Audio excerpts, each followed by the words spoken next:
friends, welcome back. How the new wave of Indian filmmakers will destroy Urdu word. वो तो है क्योंकि पहले वाले जो उर्दू वर्ड वाले थे वो क्या कर रहे थे, पाकिस्तान प्रेम, वो दिखाते थे पाकिस्तान बहुत अच्छा है, उर्दू मूवी को कहा जाता था हिंदी मूवी है, और उसमें नाम भी ऐसे ऐसे देते थे जिससे कनेक्शन जो है आपका दिमाग जो है अब उस डायरेक्शन में ही जाए. अब देखो, अब मूवीज जो आ रही हैं कौन कौन सी हिट हो रही हैं, कौन कौन सी लोगों को पसंद आ रही है. हक आई, वो लोगों को पसंद आई. ताज लोगों को पसंद आई. कश्मीर फाइल्स लोगों को पसंद आई. आर्टिकल वाली जो मूवी थी, आर्टिकल 370 या थी, वो शायद वो भी उनको कितनी पसंद आई. अब ये बनी है धुरंधर, ये तो भैया सबका दिल ही जीत रही है. छावा, उसको कौन भूल सकता है. तो चलो वीडियो शुरू करते हैं. वीडियो शुरू करने से पहले अगर आप चैनल पर नए हो और आपने अभी तक सब्सक्राइब नहीं किया तो जल्दी से पहले सब्सक्राइब के बटन और बेल आइकन को क्लिक कर लो ताकि आपको हमारे सारे न्यू वीडियोस के नोटिफिकेशन मिल जाएं जैसे हम अपलोड करें. अगर आपको वीडियो पसंद आता है प्लीज लाइक एंड शेयर. चलिए शुरू करते हैं. देखिए, इंडियन सिनेमा में ये किस मूवी का है? आईएसआई बड़ी अच्छी है. आईएसआई की स्पाइस हमेशा हमारी मदद करती रहती है, चाहे जोया हो या रुबीना हो. आतंकी आइडियोलॉजी की वजह से नहीं बल्कि इंडियन गवर्नमेंट की वजह से लोग आतंकी बनते हैं. हमें एक स्पेसिफिक पॉलिटिकल, कल्चरल और सोशल नैरेटिव की घुट्टी पिलाई गई है. ये तो बड़ी बच्चा बकवास मूवी थी, पता नहीं, मेरे को तो समझ नहीं आई. ट्रेनिंग का ठीक इस्तेमाल करके हमारे जिहाद को अपनी मंजिल तक ले जाना है इंशाल्लाह. इनका पूरा परिवार ही इस आतंकवादी साजिश का हिस्सा है. ऑब्जेक्शन माय लॉर्ड, अभी तक कोई भी चार्जेस प्रूव नहीं हुए हैं. हमको कुछ ही साल पहले टाइगर जिंदा है जैसी फिल्मों में ये टाइगर जिंदा है की मूवी का है. इसीलिए तो ये लाइन लोगों के साथ इतनी ना मुझे नहीं पता. हिंदुस्तान में जब तक सलीमा है लोग चूतिया बनते रहेंगे. लेकिन सालों के बाद लगता है फाइनली इंडियन सिनेमा की हवा बदल रही है. और ये चेंज एक ऐसा नया जनरेशन ऑफ फिल्म मेकर्स लेकर आ रहे हैं जो कि शायद इंडियन सिनेमा हिस्ट्री के सबसे एक्साइटिंग फिल्म मेकर्स की जनरेशन है. और ये वो फिल्म डायरेक्टर्स है जिनको ये लोग दूसरे जो है ना उर्दू वाले खींच के उनको नीचे करने की कोशिश करें कि ऊपर ना चढ़े. ये हो कंतारा वाज रेडी तो देख के डर लगता है. लीड इंडिया ओ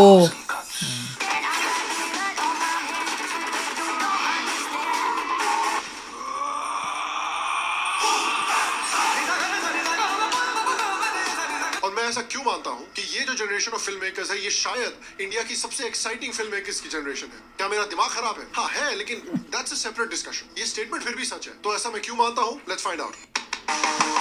भैया चेंज आ रहा है मूवीज में. हेलो शाम शर्मा शो के एपिसोड में आपका बहुत बहुत स्वागत है. मैं हूं सेकुलरिज्म का सीईओ शाम शर्मा और आप सबको एक सेकंड. देखिए, हम फिल्म मेकिंग की बात कर ही रहे हैं तो आजकल फिल्म मेकर्स के पास भी एक सेफ्टी नेट आ गया है व्हिच इज ओटीटी. अक्सर ऐसे फिल्म मेकर्स जिनको शायद मेन स्ट्रीम बॉलीवुड में चांस ना मिले उन्हें ओटीटी पर अपॉर्चुनिटीज मिल रही हैं. अब चाहे पंचायत या मिर्जापुर जैसे अगले शोज को ही क्यों ना ले लें. उसी तरह से हमारी लाइफ में भी एक सेफ्टी नेट बहुत जरूरी ये तो यार लग रही है मुझे. इग्नोर करते हैं. एक सेकंड के लिए सोचिए. अब तो मुझे पहले बता दिया, मैं बड़ी ध्यान से सुन रही थी कि पता नहीं क्या बताने वाले हैं.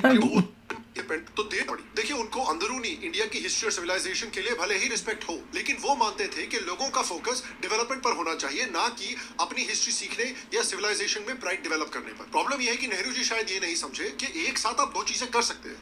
यू कैन वॉक एंड चू गम एट द सेम टाइम. बिल्कुल उसी तरह जैसे एक इंडियन फैमिली 50 रुपए के लिए सब्जी वाले से साला लड़ाई करेगी जाके, और उसके बाद वही लोग 50 लाख शादी पे फूक देंगे सिर्फ उन रिलेटिव्स को इंप्रेस करने के लिए जिनको वो लाइक भी नहीं करते. वैसे ही जैसे इस इंडियन मैच मेकिंग की सीमा टपाड़िया बोलती है कि marriages are made in heaven, लेकिन अपना कमीशन इसी दुनिया में ले लेती है मैडम. इसीलिए असली इंडियन हिस्ट्री सिखाना या इंडियंस के अंदर एक कल्चरल प्राइड जगाना वो नेहरू जी के लिए प्रायोरिटी नहीं था. उन्होंने इंडियन एजुकेशन का पूरा मामला अब्दुल कलाम आजाद के हवाले कर दिया, जो मानते थे कि इस्लाम की वजह से इंडिया में सिविलाइजेशन आया है. इस्लाम की वजह से इंडिया एक सिविलाइज कंट्री बनी है. मुसलमानों ने हिंदुओं को सिविलाइज किया है. तो आप समझ ही लीजिए कि हमें क्या पढ़ाया जाएगा. उसके बाद प्राइम मिनिस्टर नेहरू की बेटी इंदिरा गांधी वो भी प्राइम मिनिस्टर बनी, और उनका इनिशियल प्राइम मिनिस्टर का जो टेन्योर था वो काफी वॉलेटाइल था. पावर में रहने के लिए उन्हें कम्युनिस्ट का सपोर्ट बहुत डेस्परेटली चाहिए, और इसलिए उन्होंने कम्युनिस्ट के साथ एक ऐसा डील किया जिसने इंडिया को लगभग 50 सालों तक मेंटल गुलाम बना दिया. कम्युनिस्ट का सपोर्ट लेने के लिए इंदिरा गांधी जी ने उनको एजुकेशन मिनिस्ट्री पर पूरी खुली छूट देने का प्रॉमिस किया. तो एक डिवोटेड कम्युनिस्ट और pro Islamist sympathiser Nurul Hasan को एजुकेशन मिनिस्ट्री का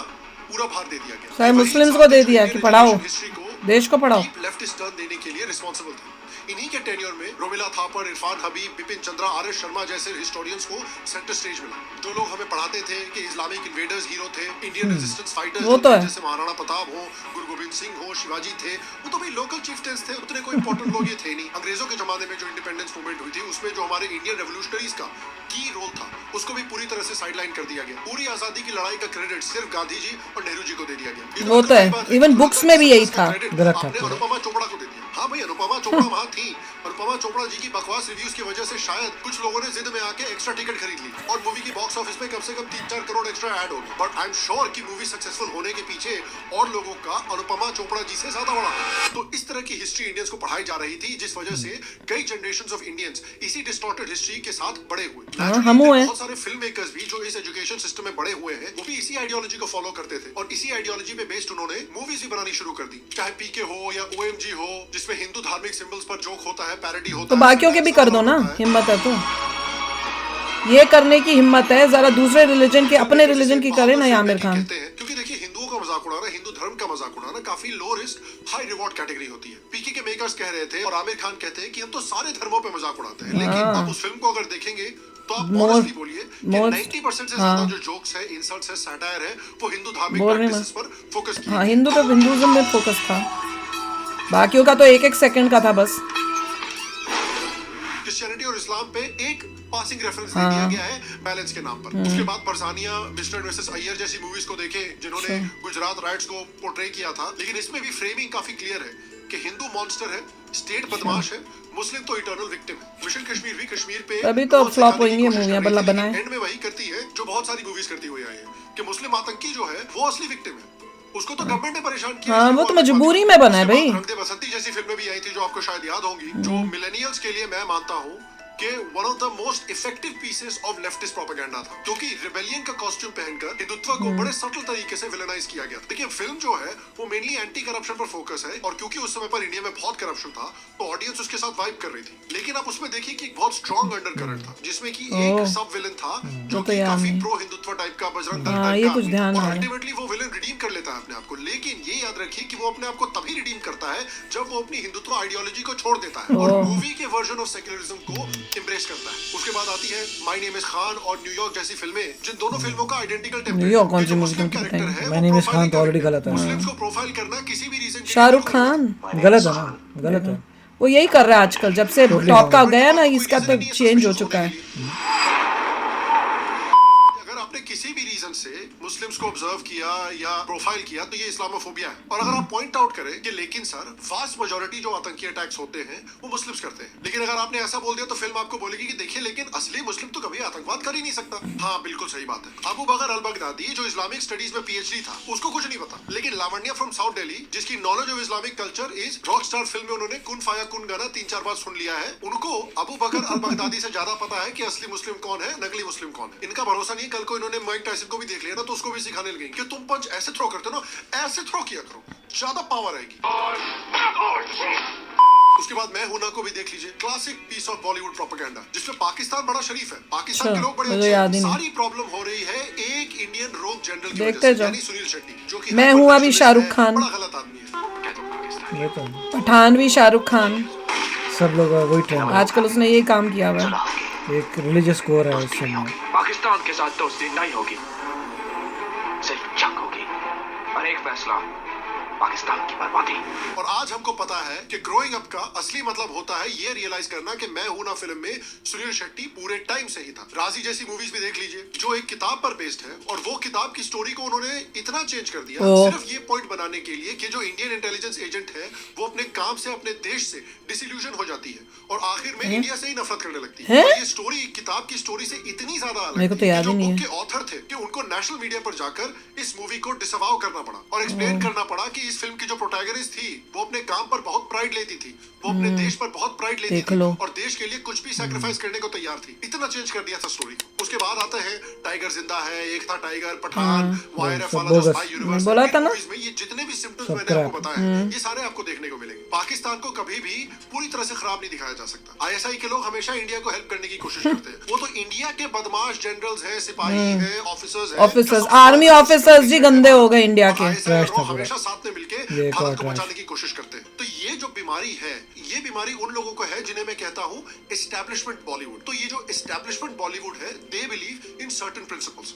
क्या है ये प्रिंसिपल्स? इनको एक सुपीरियोरिटी कॉम्प्लेक्स है। एस्टैब्लिशमेंट बॉलीवुड के film makers main stream India से पूरी तरह से कट ऑफ है। उन्हें लगता है कि उनका साउथ मुंबई और उनके जो पॉश इलाके हैं वही इंडिया है। उन्हें लगता है कि बाकी इंडिया जो है वो बैकवर्ड है, उनके कल्चर, उनके ट्रेडिशंस, उनका नेशनलिज्म, उनके फैमिली वैल्यूज, ये सब बैकवर्ड है। ये सब बहुत क्रिंज और अनकूल है और उनकी आइडियोलॉजी सही है और वही आइडियोलॉजी फिल्मों में दिखाई जाती है। दूसरा प्रिंसिपल ये भी है कि भाई इन लोगों का एक मॉरल बर्डन है भारत के कल्चर को चेंज करने क्या, में। कैसे? बॉलीवुड के फिल्म मेकर्स का बिलीफ ये है कि इंडिया एक बैकवर्ड सोसाइटी है, ऑप्रेसिव सोसाइटी है, यहाँ माइनॉरिटीज के साथ सिर्फ गलत ही होता है, मेजॉरिटी हमेशा बैकवर्ड रहेगी और इनकी जिम्मेदारी है कि इस मेजॉरिटी कल्चर को सुधारा जाए और इसलिए इनकी फिल्मों में हमेशा मेजॉरिटी कल्चर को लेक्चर दिया जाता है। इनफैक्ट ये अपनी मॉरल सुपीरियोरिटी का चूरन इतना चाट चुके हैं कि ये अपनी ऑडियंस को ही लेक्चर दे रहे हैं। The entire reason कि क्यों एस्टैब्लिशमेंट बॉलीवुड एग्जिस्ट भी करता है वो है इंडियन ऑडियंस और ये इंडियन ऑडियंस को ही करिया रहे हैं। आई थिंक ये इनको कंट्रोल किया जा रहा है कहीं और से। आपको अगर हमारी मूवीज गलत फंडिंग वहां से मिलते है और उस हिसाब से स्टोरी बनती We are होगी। only making these nepotistic stars ना। आप जा रहे हो ना फिल्म देखने, तो मत जाओ। नहीं जा रहे अब, Nobody has forced you। तभी तो तुम लोग अब एडो में और दूसरी जगहों पे आ रहे हो। बॉयकॉट हो सकता है, अक्षय कुमार बॉयकॉट हो सकता है। I was already in that league, yeah, what is this?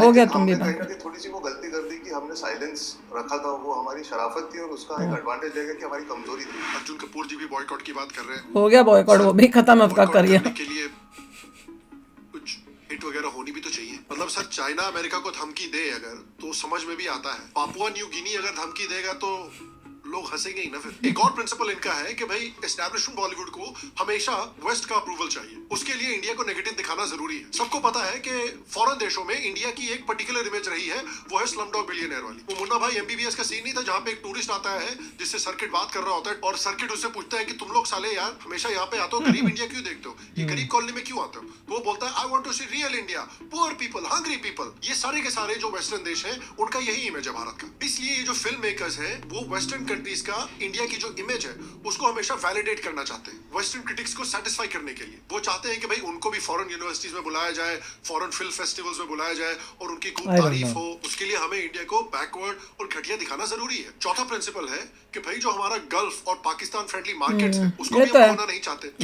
ये तो इनका है। पाकिस्तान या गल्फ कंट्री जहाँ पर बड़ी मुस्लिम पॉपुलेशन है वहाँ पे ठीक ठाक पैसे कमा लेती है, इसीलिए पाकिस्तान को कभी भी पूरी तरीके से विलेन नहीं दिखाया जा सकता। उसे हमेशा ऐसे दिखाया जाना चाहिए कि वो एक प्यारा फ्रेंडली देश है जिसका नाम खराब कर दिया गया है कुछ बुरे। भाई ये तो दिख ही रहा है कि जो दिखाता है असलियत पाकिस्तान की, कैसे उनकी मूवियाँ बैन हो रही हैं गल्फ कंट्रीज में। अभी ये कर दी ना धुरंधर को बैन, कतर ने, यूएई ने कितनी सारी कंट्रीज ने। तो वही है। और ये जो बॉलीवुड की बॉलीवुड वाले वो नहीं चाहते क्योंकि उन्होंने कमाना है ना। सारी मूवीज ऐसी होनी चाहिए जो पाकिस्तान पे हिट मारे और गल्फ का बिजनेस जीरो हो जाना चाहिए। बिल्कुल। कि कोई आप लगा ही नहीं सकते, मत लगाओ, तुम्हारा लॉस बैठे है। रहो। ऐसे सिचुएशन में जब बॉलीवुड की ये हालत थी, बॉलीवुड स्टैग्नेट कर रहा था, पब्लिक बोर हो रही थी बॉलीवुड से, उस समय पे आते हैं एक नई ब्रीड ऑफ फिल्म मेकर्स जो एस्टैब्लिशमेंट बॉलीवुड के प्रिंसिपल्स में विश्वास बिल्कुल भी नहीं रखते। ये फिल्म मेकर्स हैं जो हमारे ऊपर पिछले 70 साल से मेंटल स्लेवरी डाली गई है, उस मेंटल स्लेवरी की जंजीरें इन्होंने तोड़ दी है। लेकिन आप ये बात याद रखिए कि ये जो नया वेव आ रहा है फिल्म मेकर्स का, नया जनरेशन आया है फिल्म मेकर्स का, वो एक बहुत बड़ा रिस्क लेकर आया है। हाँ, और सबसे बड़ा ये रिस्क जो क्रेडिट जाता है वो एस.एस. राजामौली जैसे डायरेक्टर्स को जाता है, क्योंकि उस समय पर सक्सेसफुल मेन स्ट्रीम फिल्में जो होती थी, जो इंडियन कल्चर, इंडियन हिस्ट्री के बारे में खासकर बनाई जाती थी, वो मुगल्स के बारे में बनाई जाती थी। क्यों भाई? जैसी फिल्में होती, राजामौली ने रिस्क लिया कि हम एक इन्वेडर के बारे में क्या लेना था मुझे? फिल्म बनाएंगे, बाहुबली।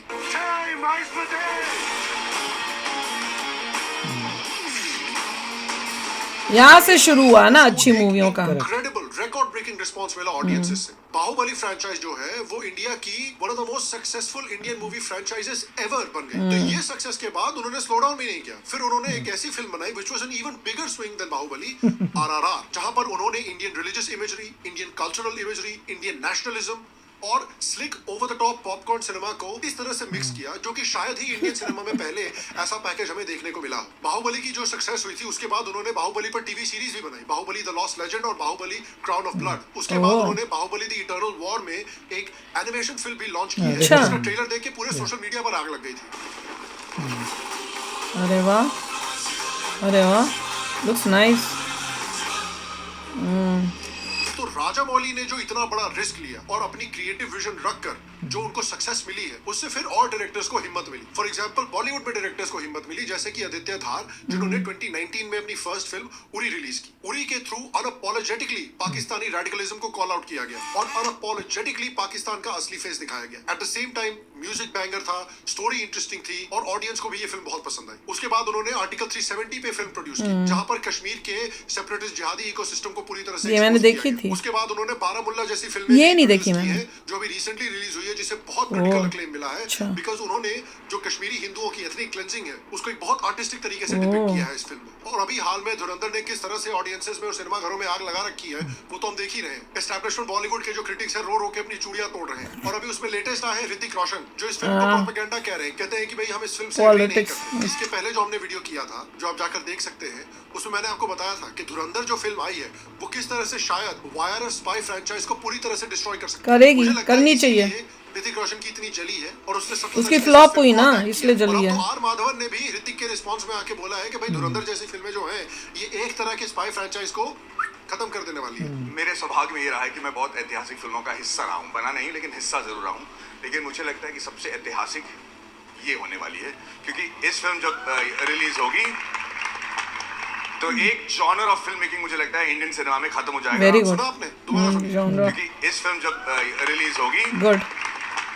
ये तो महाधवन भी बहुत अच्छा मुझे है। लगता है इंडियन सिनेमा में खत्म हो जाएगा। तो भैया ऋतिक रोशन जी, उड़ता तीर लेना है तो पूरा लीजिए ना, पूरा अंदर डालिए। ये तो वही बात हो गई है, लकड़ी क्यों पड़ी हो झाड़ में, आ जाओ कुछ जाओ मेरी।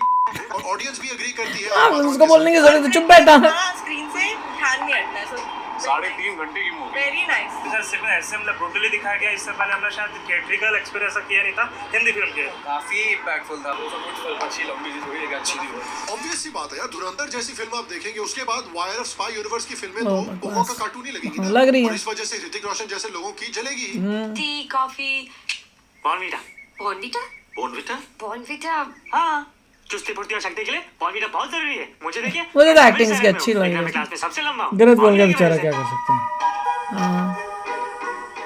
सॉरी रोहित, बॉर्नवीटा तो नहीं है। है ना? नहीं है? बॉर्नवीटा तो होना चाहिए। हम आज ही मंगाएंगे। और पियेंगे भी। Good. ये क्या हो रहा है? और इसके साथ साथ इंडियन सिनेमा में एक और नया बहुत प्रॉमिसिंग टैलेंट आया है, ऋषभ शेट्टी, जिन्होंने कांतारा फिल्म बनाई थी, जो कि राजामौली की तरह ही एक बहुत बड़ा रिस्क लिया था उन्होंने, but that risk paid of in a huge way. Kantara became a massive success. और उसके बाद उन्होंने कांतारा का एक प्रीक्वल भी रिलीज किया है, जिसको पब्लिक ने फिर से कमाल का रिसेप्शन दिया है। अपार्ट फ्रॉम आदित्य धार, अभिषेक शर्मा जैसे लोग भी हैं जिन्होंने अपने स्टोरी के दम पर फिल्म को प्रॉफिटेबल बनाया हमने है। देखी थी। ओम राव जैसे डायरेक्टर्स हैं जिन्होंने तान्हाजी जैसी फिल्म बनाने का रिस्क लिया। उसके बाद we have to give a special shout out to people like Vivek Agnihotri, जिन्होंने बेसिकली कश्मीर फाइल्स एक इंडी फिल्म की तरह बनाई थी, क्योंकि उनको किसी भी एस्टैब्लिशमेंट बॉलीवुड स्टूडियो से मदद नहीं मिल रही थी। लेकिन उन्होंने अपनी डीप रिसर्च और आउटस्टैंडिंग स्टोरी टेलिंग के थ्रू ज्यादा मतलब दिखाया नहीं था, पर फिर भी अटेम्प्ट था, इसलिए हम सबने इनकरेज किया। के साथ कनेक्ट किया, बिकॉज़ उन्होंने हिस्ट्री कितनी करेक्टली, रॉ और ब्रूटल तरीके से दिखाई। ब्रूटल इतना नहीं था। डायरेक्टर्स भी जिन्होंने दंगल जैसी फिल्म बनाई थी, वो भी अब रामायण जैसी फिल्मों पर काम कर रहे हैं। उसके अलावा भी कई मूवीज निकल कर आई हैं, जैसे केरला फाइल्स हो, अजमेर 92 हो, गोधरा पर जो एक फिल्म निकल के आई थी। अब ये मूवीज देखिए, इनकी क्वालिटी भले ही डिफर करती हो, कुछ मूवीज की बेटर हो, कुछ मूवीज की उतनी अच्छी नहीं हो, लेकिन क्लियरली कई फिल्म मेकर्स हैं जो राजामौली, आदित्य धार, ऋषभ शेट्टी, विवेक अग्निहोत्री जैसे लोगों के सक्सेस से और आइडियोलॉजी से इंस्पायर हो रहे हैं। और ऐसी फिल्में आज बन रही हैं, ऐसे टॉपिक्स पर आज बन रही हैं जो शायद 10 साल पहले इम्पॉसिबल थी। और आप देखिए कि ऐसे लोगों डरते थे लोग बनाने में। कितना चढ़ता है। विवेक अग्निहोत्री जैसे डायरेक्टर ने कश्मीर फाइल्स जैसी इतनी रॉ, इतनी ब्यूटीफुल, इतनी ब्लॉकबस्टर फिल्म बनाई है, उसके बाद भी किसी बॉलीवुड इवेंट पे इनको बुलाया नहीं जाता, क्योंकि एस्टैब्लिशमेंट बॉलीवुड का नैरेटिव इन्होंने तोड़ दिया। वो ऐसे टॉपिक्स को स्क्रीन पर लेके आए हैं जो बॉलीवुड 20 साल से छुपाने की कोशिश कर रहा था। क्रिटिक्स भी हैं, एक्सट्रीमली बायस्ड रिव्यूज डाल रहे हैं। धुरंधर रिलीज होने के पहले ही फिल्म को फ्लॉप और डिजास्टर बोल रहे थे। अब फिल्म सुपरहिट हो गई है तो ऑडियंस करेक्टली इनको रोस्ट कर रही है इनकी बकवास के लिए। तो जब रोस्ट हो रही है तब ये क्रिटिक्स गिल्ड ऑफ इंडिया के पीछे छुप रहे हैं, जिनमें ये क्रिटिक्स खुद हाई रैंकिंग मेंबर्स हैं। और उसके बाद बोल रहे हैं कि देखिए इस फिल्म के जो लोग हैं, इस फिल्म के जो फैंस हैं, ये हमको हरास कर रहे हैं। बेटा पहले तुम गाली दो, उसके बाद लोग तुमको बोले कि तुम बेवकूफ हो, तुम गलत बोल रहे हो, तो तुम बोले कि मेरे को हरास क्यों किया जा रहा है। ऋतिक रोशन जैसे एस्टैब्लिशमेंट बॉलीवुड वाले लोग भी जो हैं, वो भी इस मूवी को सटल तरीके से अटैक कर रहे हैं, क्योंकि धुरंधर फिल्म ने उसकी मूवी को बच्चों के कार्टून जैसा दिखा दिया। पिछले 10 सालों की कुछ सबसे सक्सेसफुल मूवीज और इस हफ्ते धुरंधर की जो जबरदस्त सक्सेस रही है, उसने ये क्लियरली दिखाया है कि एस्टैब्लिशमेंट बॉलीवुड का जो अपने ऑडियंस पर होल्ड था, वो पिछले 10 सालों में कमजोर हो गया है। ये शिफ्ट एक्चुअली तेलुगु और कन्नड़ा फिल्म्स ने स्टार्ट किया था, उन्होंने डिसाइड कर लिया था कि अगर बॉलीवुड को अपनी ऑडियंस की परवाह नहीं है, अगर वो अपने व्यूअर्स को सिर्फ लेक्चर ही देना चाहते हैं, तो फिर तेलुगु और कन्नड़ा इंडस्ट्रीज खुशी खुशी बॉलीवुड की ऑडियंस को ले लेगी। एसएस राजामौली की बाहुबली फ्रेंचाइज की सक्सेस ने बहुत सारे यंग फिल्म मेकर्स को हिम्मत दी कि वो अपने कन्विक्शन के साथ फिल्म्स बनाए जो सिर्फ एंटरटेन ही ना करें बल्कि इंडिया का पॉइंट ऑफ व्यू भी दुनिया के सामने रखे। इंडिया अब दुनिया को अपना पॉइंट ऑफ व्यू प्राउडली दिखा रहा है। ये मुझे सीन बड़ा अच्छा लगा। फेक इंडियन हिस्ट्री प्रोपेगेट करवाने के बजाय अब अपनी हिस्ट्री अपनी जुबान से बता रहा है। इंडियंस फाइनली सॉफ्ट प्रोपेगेंडा का गेम सीख रहे हैं। पाकिस्तान के माइंडसेट और एस्टैब्लिशमेंट के क्राइम्स पर ब्रूटल अनअबैश्ड नजर डाली है, लेकिन एग्जीक्यूशन किया गया है एक्सेप्शनल तरीके से, पैकेजिंग की गई है स्लिक और मास ऑडियंस फ्रेंडली तरीके से। तो ये जो नया जनरेशन आ रहा है फिल्म मेकर्स का, ये एक मैसिव कल्चरल और सिविलाइजेशनल विन है भारत के लिए, क्योंकि इंडिया का one of the biggest soft power weapon जो है इंडियन सिनेमा, अब फाइनली सॉफ्ट पावर वेपन बन के यूज हो रहा है। पहले तो ये जो वेपन था वो इंडियंस के खिलाफ ही यूज किया जाता था, अब फाइनली वेपन को सही तरीके से यूज किया जा रहा है। जैसे जैसे भारत इकोनॉमिकली, पॉलिटिकली और मिलिट्री स्ट्रेंथ में ग्रो करेगा, हमें अपने सॉफ्ट पावर वेपन्स जैसे इंडियन सिनेमा का यूज करना पड़ेगा ताकि हम दुनिया में अपना इन्फ्लुएंस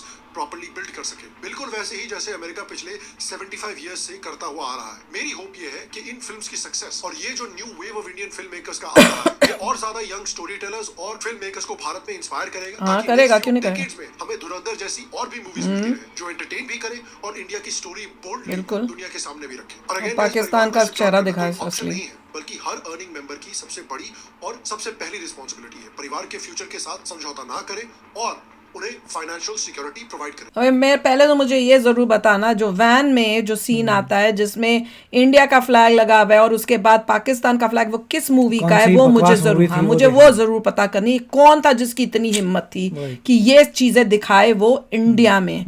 और ये उस टाइम जो है जो सेंसर बोर्ड था वो क्या सो रहा था, वो मुझे पता करना है।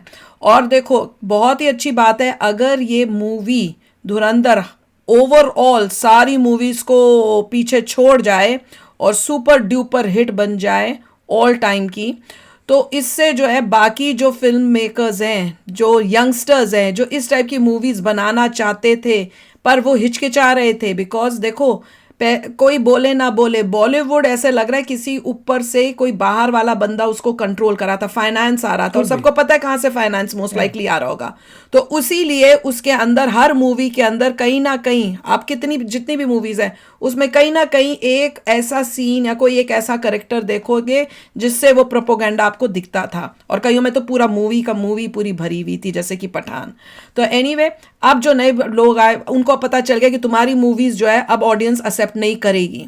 ये जो तुम पाकिस्तानी प्रेम दिखाते हो या दूसरा एजेंडा अपना दिखाते हो वो अब तुमने दिखाया तो मूवी नहीं देखेगा बंदा इंडियन, पर अगर मूवी बनेगी देशभक्ति की तो वो ज़रूर देखेगा। और उसका एग्जाम्पल क्या है, सलमान खान जो अपनी मूवियों में पहले दूसरी मूवियाँ बना रहा था, अब उसने गलवान की मूवी बना रहा है वो भी देशभक्ति की, देखकर कि आज के टाइम में क्या एक्सेप्टेबल है। अब वो देखना पड़ेगा बनी कैसी है। वो तो एक्टर्स की उम्र हो चुकी है, वो तो अब दे आर टू ओल्ड, वो फेज गई, दे नीड टू उम्र देखिए now it's end new to come, नए लोगों को आना चाहिए जो देशभक्त हैं और वो ट्रूली देश का सेंटिमेंट दिखाते हैं। और वो पैसों के लिए नहीं देशभक्ति दिखा रहे, उनके अंदर भी देशभक्ति है। ये बहुत इंपॉर्टेंट है। जो ये डायरेक्टर्स जिन्होंने ये अभी रिस्क लिया है ना, दे आर एक्चुअल देशभक्त, क्योंकि उनको पता था कि पता नहीं हिट हो ना हो, पर उन्होंने ये थीम लिया। आपको आर्टिस्ट चाहिए जो ग्रेट आर्टिस्ट हो, नॉट ग्रेट बिजनेसमैन। पहले ग्रेट बिजनेसमैन आ रहे थे, अब आर्टिस्ट चाहिए जो आर्ट दिखा रहा है। आप लोग तो अरे वाह क्या जबरदस्त एक्टिंग है, क्या बनाई है, वो आर्टिस्ट है। आर्टिस्ट आना चाहिए सामने, नॉट अ बिजनेसमैन। और जो उर्दू वुड वाले बैठे हुए थे ना बॉलीवुड पे, जो राज कर रहे थे, अब उनकी कुर्सियां जो है ना हिल रही हैं। उनको अब समझ नहीं आ रहा अब हम करें क्या, हम फंस गए भैया, अब कैसे बचे। तो चलो यार आप भी शेयर करना अपने थॉट्स। चलते हैं, मिलेंगे नेक्स्ट वीडियो में बहुत ही जल्द। Till then take care and bye bye. तो अगर आप मेरे इस चैनल पे नए हो तो जल्दी से सब्सक्राइब के बटन को हिट करो और बेल आइकन को क्लिक करो, ताकि आपको मेरा जब नया वीडियो मैं लगाऊं आपको उसके बारे में जल्दी से पता चल जाए।